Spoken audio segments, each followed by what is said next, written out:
रुई की तरह नरम मुलायम और जूसी बीफ स्टीम रोस्ट की बहुत ही आसान सी रेसिपी आपके साथ शेयर करूंगी। बीफ की बड़े साइज़ की बोटियां हैं। सबसे पहले इसके ऊपर लगा देंगे नमक, थोड़ी सी इसमें चर्बी भी लगी हुई है। नमक लगाकर ऑयल में फ्राई कर लेंगे। गोल्डन कलर आने के बाद ठंडा कर लेंगे। तवे के ऊपर ज़ीरा, साबुत धनिया, साबुत सौंफ और साबुत गोल वाली मिर्चें हल्का सा रोस्ट करके इसको मिक्सी जार में पीस लेंगे। 3 चम्मच बाउल में डाल देंगे। 2 चम्मच पिसी हुई लाल मिर्च, हल्दी पाउडर 1 चम्मच, पिसा हुआ गरम मसाला, धनिया पाउडर 2 चम्मच, नमक, orange food colour, tomato ketchup, दही डालकर अच्छे से मिक्स कर लेंगे।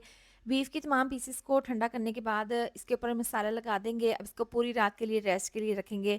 एल्युमिनियम पेपर के अंदर इस तरह से एक पीस डालकर इसको पैक कर देंगे। तमाम पीसेस को पैक करने के बाद पतीले के अंदर पानी स्टीमर रखकर तमाम पीसेस रखने के बाद किनारों पर आटा लगा देंगे। इसको 4 घंटे के लिए स्टीम कर लेंगे दम वाली आंच पर। मक्खन मलाई की तरह सॉफ्ट और जूसी बीफ स्टीम रोस्ट तैयार है।